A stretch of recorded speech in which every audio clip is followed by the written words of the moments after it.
네, 오늘 왕의 복음 마태복음 강해 말씀 8복 세 번째 말씀입니다. 제목 같이 읽도록 하겠습니다. 온유한 자는 복이 있나니, 온유한 자는 복이 있나니라는 제목으로 같이 말씀의 은혜 나누겠습니다.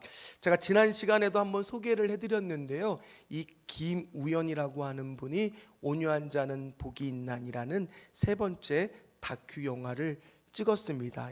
오래된 이야기이기도 하고 한 10여 년이 지난 이야기이긴 하지만 유튜브를 통해서 여러분들이 볼 수가 있어요. 거기에는 한 사람의 주인공이 나옵니다. 그 사람의 이름은 정재완이라고 하는 분이에요. 근데 이분이 뇌성마비를 앓고 있습니다. 그러다 보니까 지체가 부자연스럽습니다. 그런데 무려 이 다큐를 몇 년 동안이나 추적해서 촬영을 하느냐? 20년이에요.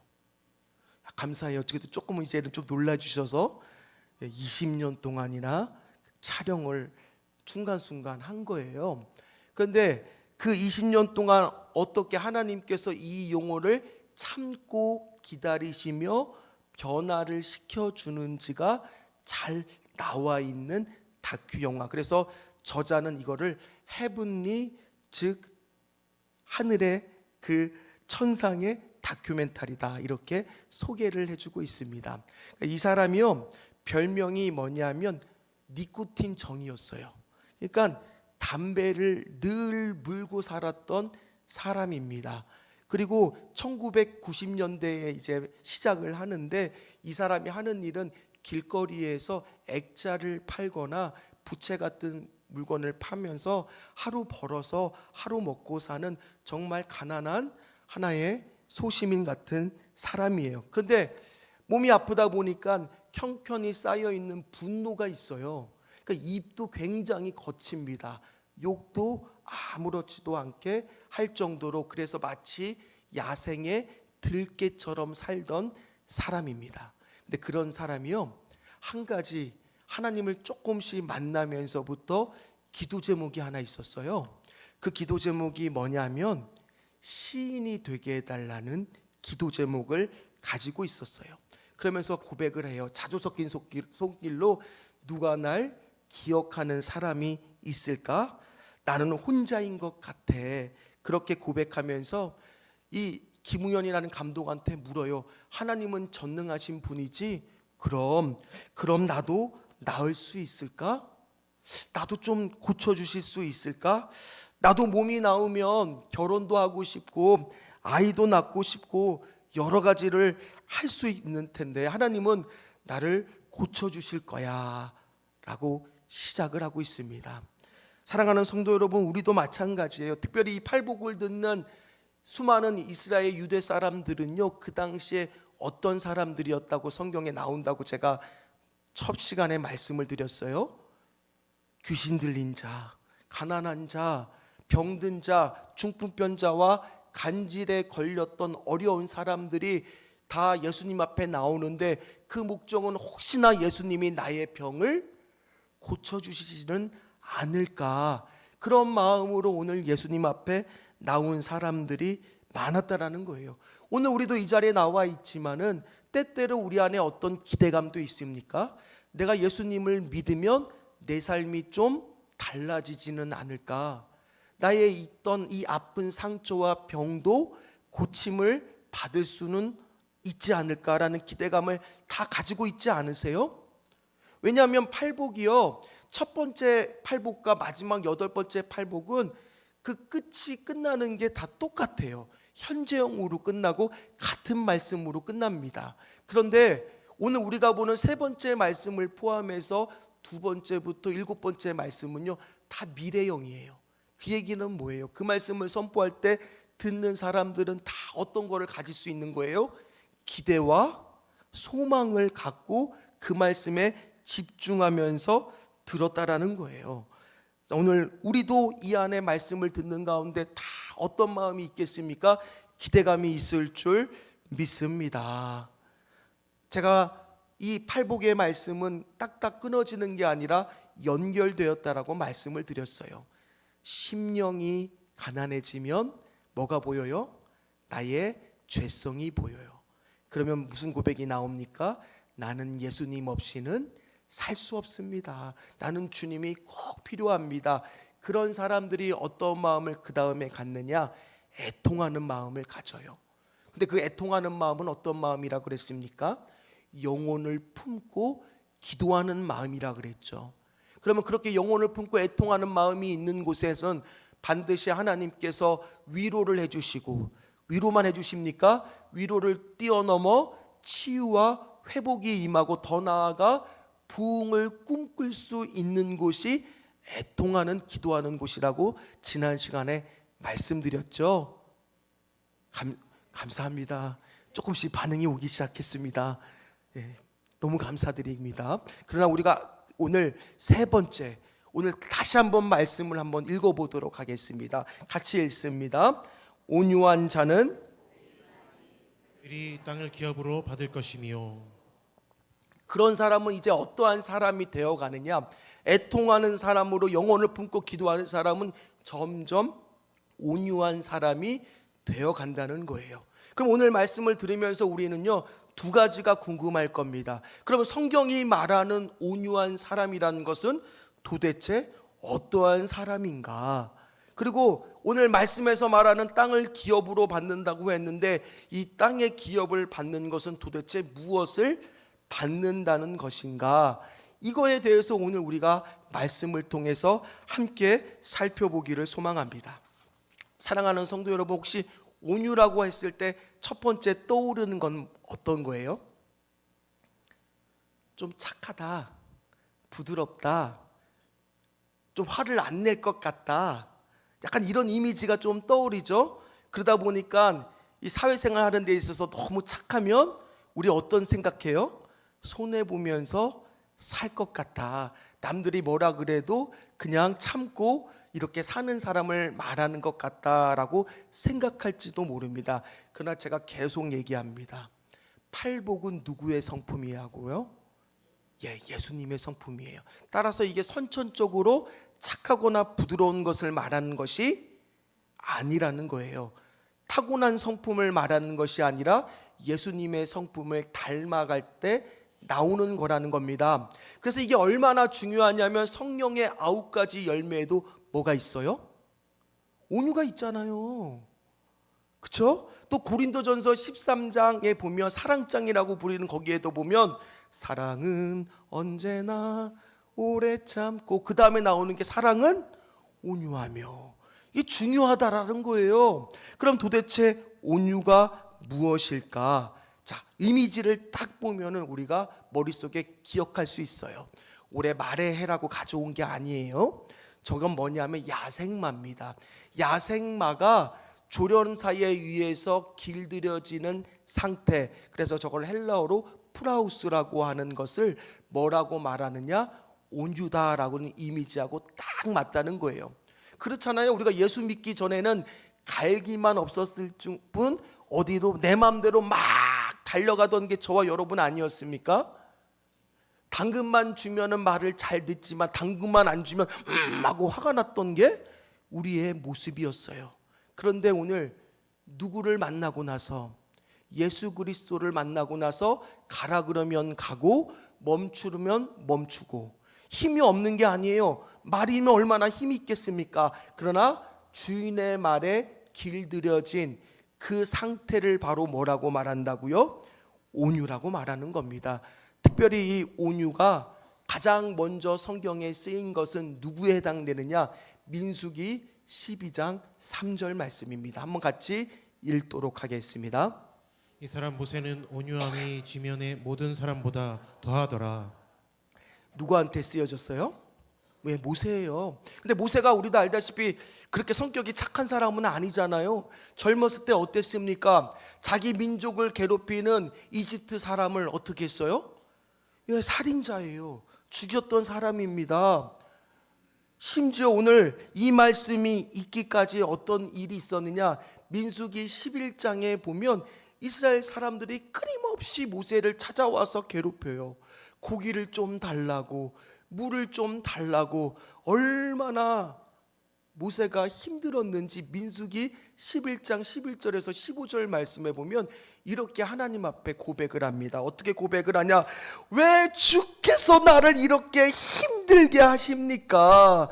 저 백성을 내가 낳았습니까? 내가 배웠습니까? 아니 어떻게 저럴 수가 있습니까? 그러면서 이 백성을 나 혼자서는, 다음 말씀 볼까요? 빨간색 보면 나 혼자서는 감당할 수 없습니다. 차라리 나를 죽여 주시옵소서. 그렇게 말했던 게 모세예요. 그런데 오늘 모세가요, 전혀 오늘 말씀을 보면 온유해 보여요? 전혀 온유해 보이지 않잖아요. 그런데 오늘 12장에 가서는 엎친 데 덮친 격으로 무슨 일이 생기느냐? 자신의 형제인, 오빠인, 누나인, 형인 누나인 아론과 미리암이 이 모세가 구스 여자와 결혼했다는 거예요.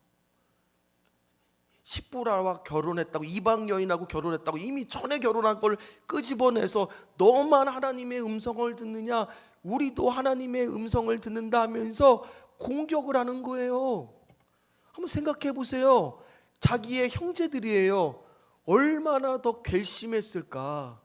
얼마나 더 속상했을까? 얼마나 더 복수하고 싶었을까? 모세가 힘이 없었습니까? 있었어요. 자기가 명령을 내리며 움직이는 사람들이 있었습니다. 명령을 내려서 저들을 어떻게 할 수도 있었어요. 그런데 오늘 성경의 12장에 보니까요, 모세는요 가만히 있어요. 뭐 한다고요? 가만히 있어요. 하나님께 그냥 맡기고 기도만 하고 잠잠하고 화를 내지도 않고 원수를 갚겠다고 생각하지도 않고 하나님이 억울함을 풀어주실 거라는 것을 기억하면서 기도하면서 기다리니까 누가 나설까요? 누가 나설까요? 하나님이 나서세요. 하나님이 나서셔서 뭐라고 말하느냐? 그들한테 말합니다. 내 종 모세는 내 온 집에 충성하고 내가 대변하여 말하거들 어찌하여 내 종 모세를 비방하기를 너희는 두려워하지 않느냐. 사랑하는 성도 여러분, 여기서 내 종 모세라고 표현하는 것은요 굉장히 중요한 표현이에요. 왜 그러느냐? 이렇게 표현한 성경의 인물이 구약을 통틀어서 많지 않아요. 아브라함한테 얘기했고요, 두 번째가 바로 이 모세예요. 그리고 나중에 다윗이요. 그러니까 정말 오늘 중요하게 그렇게 말하고 있는 거예요. 그리고 어떤 일이 생기느냐? 미리암이 나병에 걸려서 7일 동안 진중 밖으로 쫓겨남을 당합니다. 그런데 모세는요 어떻게 하는지를 보십시오. 민수기 12장 13절 말씀 같이 읽도록 하겠습니다. 모세가 여호와께 부르짖어 이르되 하나님이여 원하건대 그를 고쳐 주옵소서. 뭐래요? 하나님이여 원하건대 그를 고쳐 주세요. 아니 이렇게 기도하는, 이게 바로 힘이 있으나 하나님께 맡기고 복수를 할 수는 있는 힘은 있으나 하나님께 그 처분을 맡기는 사람, 가라 그러면 가고 멈추는 사람. 그래서 총신대 구약가 김지찬 교수는요 이 온유에 대해서 뭐라고 말하느냐? 사람과의 관계에서 나오는 것이 아니라 하나님과의 관계에서 나오는 것이 이 온유이며 어려움이 많은 가운데 오직 하나님만 의지하는 사람을 가리켜서 온유하다라고 말하고 있다라는 거예요. 사랑하는 성도 여러분, 어떻습니까? 여러분 때때로는 주님을 의지하지 않고 야생마처럼 날뛰고 싶었던 순간은 없었습니까? 그럼 내가 온유한 사람이라고 했을 때요, 온유한 사람도 깨질 때가 있을까요? 없을까요? 그 온유함이요? 예, 모세를 보면 알 수가 있습니다. 나중에 브리바에서 물이 나와서 말아야 되는데 반석을, 자기도 모르게 화가 난 아버지 막 이야기를 하면서 반석을 2번이나 내리쳐서 그가 약속한 땅에 들어가지 못하는 것을 우리는 오늘 말씀을 통해서도 볼 수 있는 거예요. 따라서 온유는 우리가 늘 어떻게 해야 될까? 배워야죠. 그럼 누구를 통해서 배울 수가 있겠습니까? 온유의 근원 되시는 예수님을 보면서 우리는 온유를 배울 수가 있는 겁니다. 자, 마태복음 11장 29절에 보면 우리가 온유를 가질 수 있는 방법이 나와요. 같이 한번 말씀을 읽도록 하겠습니다. 나는 마음이 온유하고 겸손하니 나의 멍에를 베고 내게 배우라. 그리하면 너희 마음이 쉼을 얻으리니. 아이고, 예수님 너무합니다. 뭘 또 지라는 거예요? 멍에를 지고 가라고요? 왜 이렇게 나를 힘들게 하십니까? 차라리 죽여 주시옵소서. 그런 말씀으로 보시면 안 돼요. 이 멍에라는 것은요, 우리가 이해해야 됩니다. 그림을 보면 이해가 됩니다. 이 당시에 히브리 문화에서 멍에라고 하는 것은요, 소가 한 마리가 끄는 게 아니라 몇 마리가 끌어요? 두 마리가 같이 끕니다. 그런데 한 마리가요, 어미소와 새끼소를 붙일 때가 있어요. 그러면 새끼소는 멍에다가 목만 갖다 댈 뿐이지 실제로 일은 누가 다 할까요? 어미소가 다 하는 거예요. 같은 방향으로 새끼소는 따라가기만 하면 전혀 힘들이지 않고 우리의 심령에 딱딱하고 굳어진 마음을 온유하게 개간시켜 주신다라는 거예요. 그리고 오늘 말씀을 하나만 보면 나한테 멍에를 지워줄 것만 같지만, 오늘 마태복음 말씀의 그 앞뒤 말씀 28절부터 30절 말씀을 보면 우리가 너무나 잘 아는 말씀이 나와요. 한번 볼까요? 뭐라고 나와요? 수고하고 무거운 짐진 자들아 다 내게로 오라. 내가 너희를 쉬게 하리라. 나는 마음이 온유하고 겸손하니 나의 멍에를 베고 내게 배우라. 그리하면 너희 마음이 쉼을 얻으리니 이는 내 멍에는 쉽고 내 짐은 가벼우니라 하시니라. 아멘. 한 주간도 얼마나 애쓰셨어요? 수고가 많으셨죠? 일하시느라, 또 가정에서 자녀들 돌보시느라, 직장에서 정말 치열하게 일하시느라 얼마나 수고가 많으셨습니까? 그러나 오늘 내가 그냥 수고하고 있다 그러면은 그 수고는 헛될 수가 있다는 거예요. 내 고삐를 누구한테 맡겨야 돼요? 예수 그리스도 주님이 끌고 가시는 대로 내가 맡겼을 때 오히려 내 짐은 무거운 것이 아니라 가벼워진다라는 거예요. 철저히 오늘 성령님이 나를 다스려 주시옵소서. 그게 바로 온유라는 겁니다. 그렇다고 온유가 화를 안 내는 건 아닙니다. 왜요? 예수님도 뭐 하셨어요? 화를 내셨습니다. 그럼 예수님은 언제 화를 내셨습니까? 성전에 왔는데 여기가 기도하는 집인데 장사하는 사람들이 도굴에 소굴로 만들었을 때 그 장사하는 사람들의 상을 엎으면서 채찍을 그들한테 휘두르면서 뭐 하셨어요? 화를 내셨어요. 즉 온유는요, 화를 안 내는 게 아니에요. 주님의 일을 위해서라면 거룩한 분노를 나타내는 것도 온유라는 겁니다. 특별히 그래서 예수님은 저 백성들의 구원을 막는 저 바리새인과 외식하는 자들을 향해서 뭐라고 외치셨느냐? 저 독사의 자식들아라고 외치시면서 그들에게도 역시 동일하게 화를 내셨다라는 거예요. 그래서 온유는 힘이 없는 상태가 아니에요. 힘이 있으나 주인이 움직일 수 있도록 내 자신의 고삐를 내어드리는 것을 바로 뭐라고 한다고요? 온유예요. 그런 사람은 어떤 삶의 태도를 갖고 있느냐? 지금 여기에도 예수님이 계십니다. 지금 내 옆에도 예수님이 함께 계십니다. 방송에 보니까 어떤 목사님이요, 운전 습관이 거칠었어요. 그래서 그 차를 타고 있는 많은 청년들은 놀이동산에 오는 것 같다고 그 목사님을 볼 때마다 얘기했어요. 근데 그 목사님 그게 잘 안 고쳐지는 거예요. 어느 날 지혜로운 사모가 운전석에다가 딱 포스트잇을 붙인 거예요. 뭐라고요? 당신 옆자리에 예수님이 계십니다. 그랬더니 그분이 그걸 볼 때마다 운전을 조심하기 시작했다는 거예요. 그뿐만이 아닙니다. 어떤 가정은 식탁의 일부로 한 자리를 비워둔대요. 그러면서 거기다 이렇게 써놨대요. 여기 이 자리에 예수님이 계십니다. 인식을 하면서 산다는 거죠. 여러분들 직장에도 마찬가지예요. 여러분들이 오늘 가정에서도 마찬가지예요. 지금 거기에도 누가 계시는 거예요? 예수님이 나와 함께 계십니다. 특별히 우리 남편분들, 온유한 남편들이 되시기를 주의 이름으로 축복합니다. 여자분들만 아멘을 더 크게 하네요. 남편이 온유할 때 가정이 행복해집니다. 거봐, 여자들만 아멘 한다니까요. 그러나 남편분들 걱정하지 마십시오. 아내분들도 온유해지시기를 주의 이름으로 축복합니다. 왜요? 아내가 남편의 심기를 악하게 만들지 않아야 그 가정이 온유해진다라는 거예요. 역시 남편분들만 또 아내면을 하시는데 마찬가지예요. 내가 있는 곳 어느 곳에 뒀는지 간에 그곳에 예수님을 나와 함께 계신다라는 마음으로 살면 되는 거예요.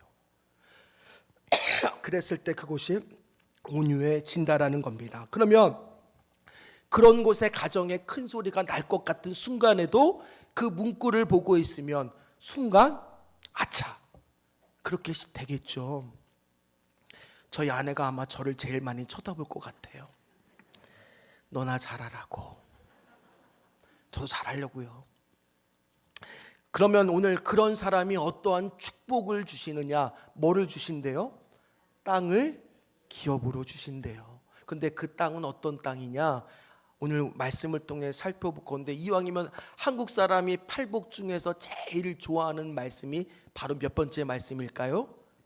네, 세 번째 말씀이에요. 땅을 준다니까 부동산 생각만 해도 너무너무 좋잖아요. 이왕이면 하나님 강남역에, 강남 쪽에 있는 역세권으로 주시면 더 좋을 것 같은데, 오늘 그런 말씀일까요? 특별히 오늘 이 말씀을 알기 위해서는 시편 37편에 다윗이 지은 시 가운데 11절 말씀을 우리가 주목해 볼 필요가 있습니다. 그 말씀 한번 같이 읽도록 하겠습니다. 그러나 온유한 자들은 땅을 차지하며 풍성한 화평으로 즐거워하리로다. 오늘 말씀을 보니까 온유한 사람은, 특별히 시편 37편은 두 가지의 사람의 분류로 나눕니다. 의인과 악인으로 나눕니다. 특별히 오늘 온유한 자들은 당연히 어디에 속하겠습니까? 의인에 속합니다. 그런 사람들은 하나님께 소망을 두고 그분만이 살 길이라는 것을 믿음으로 사는 사람들인데, 오늘 그런 사람들이 땅을 차지하며 어떤 걸 누리느냐? 풍성한 화평으로, 큰 평화와 샬롬으로 즐거워 살 수 있다라는 거예요. 이 말씀을 듣는 유대인들은 특별히 그 당시에 어떤 사람들이냐, 로마인들로부터 땅을 빼앗긴 식민지 생활을 하는 사람들이었잖아요. 그 사람들은 소망이 있었어요. 특별히 오늘 이 말씀이 그들한테도 주목될 수밖에 없었던 것이 이사야 61장 7절 말씀을 보면 이런 말씀이 나옵니다. 그들의 땅에서 갑절이나 얻고 영원한 기쁨이 있으리라. 그러니까 그들은 하나님께서 분명히 예수 그리스도라는, 또는 그들이 원래 바라고 있는 구원자를 통해서 그들의 땅을 회복하게 하실 거라는 현실적인 기도 제목도 그들 안에 소망을 두고 있었다라는 거예요. 그럼 오늘 이 땅이라고 말했을 때 이 땅은요, 두 가지를 다 말해요.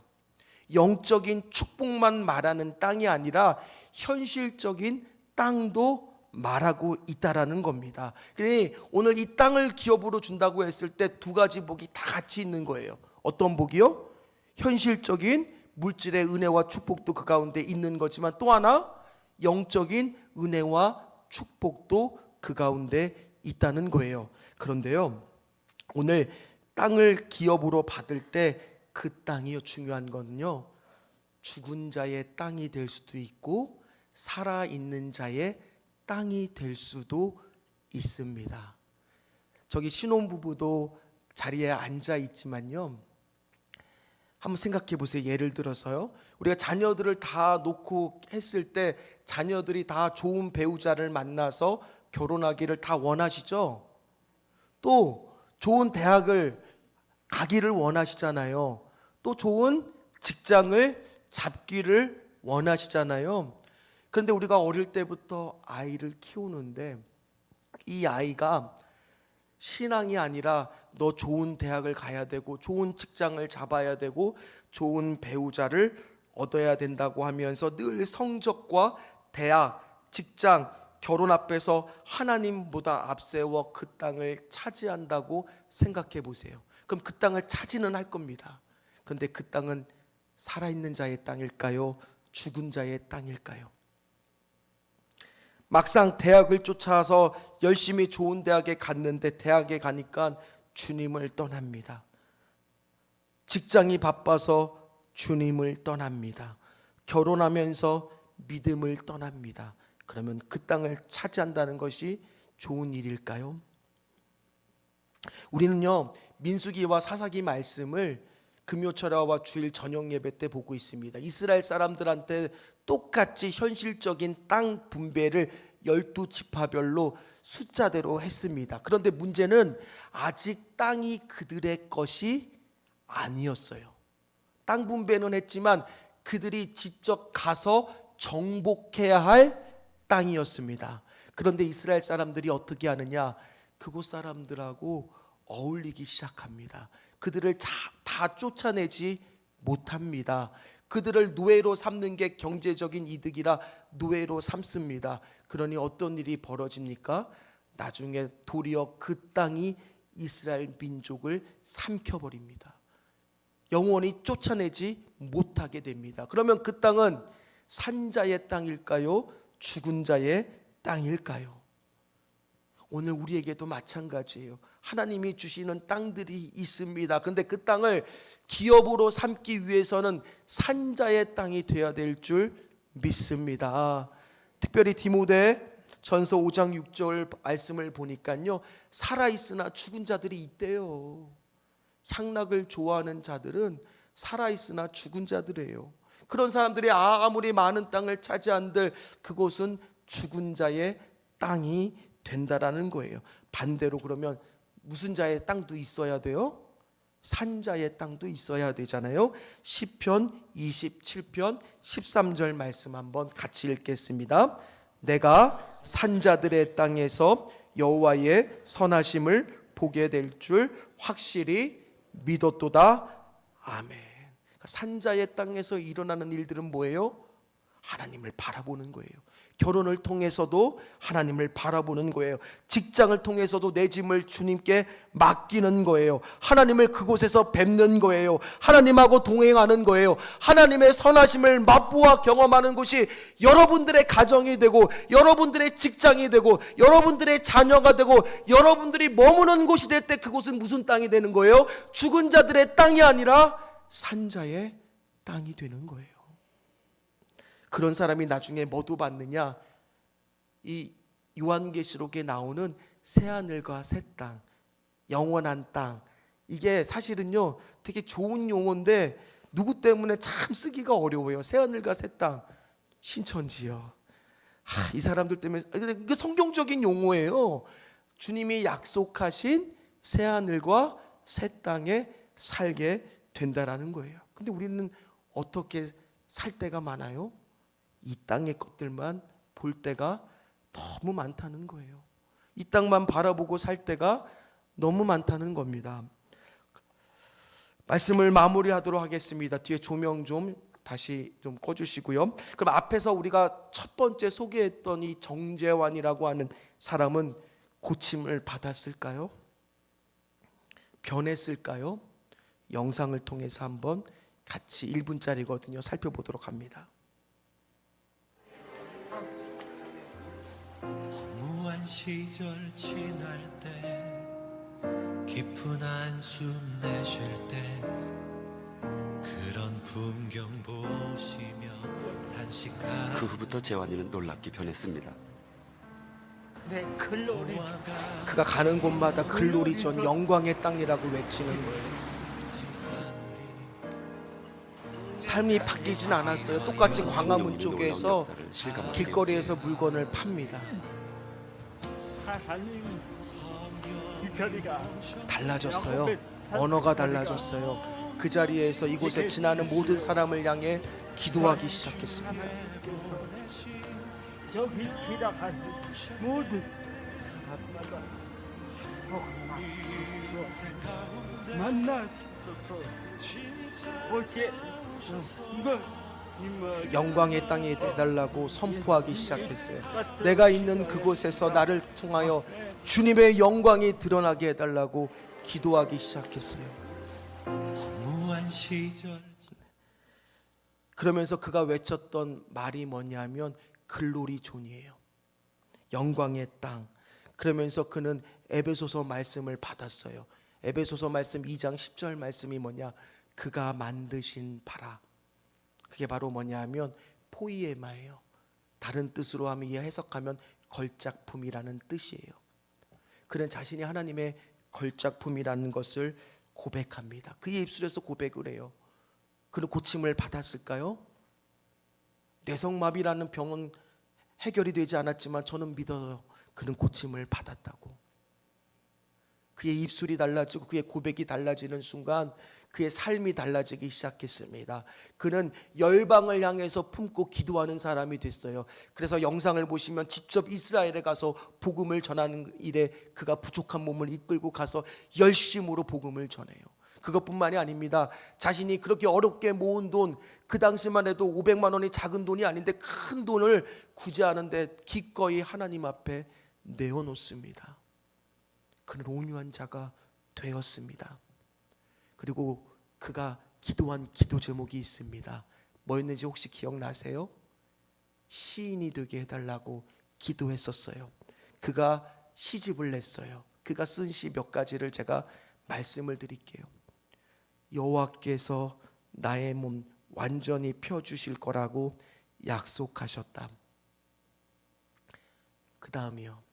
즐거운 성령이 오신다. 우리 몸속에 굳어버린 즐거움 찾아주려고 오신다.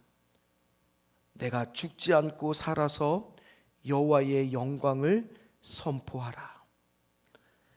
그러면서 그가 뭐라고 고백하느냐? 그렇지, 내가 하나님의 걸작품이지. 나같이 뒤뜰리고 광야에 떠돌이도 하나님의 작품이다. 하나님은 나를 버리지 않으셨어. 나는 이대로 앞으로 예수님의 여정을 그 멍에를 메고 따라가는 사람이 될 거야. 오늘 여기 있는 여러분들도 다 될 수 있어요. 온유한 자가 될 수 있습니다. 한 명도 열애 없습니다. 어떠한 마음으로요? 성령의 지배를 받고 예수님을 명예를 메고 따라가면서 온유함을 배우는 순간 작은 실천부터 해보십시오. 내가 온유하지 못한 연역에 포스트잇을 가지고 예수님이 여기에 나와 함께 계십니다. 그곳에 붙여두세요. 볼 때마다 떠오를 수 있도록 말씀이. 그러면 여러분들이 머무는 그곳이 글로리 존, 영광의 주님의 땅이 될 줄 믿습니다. 같이 찬양하도록 하겠습니다.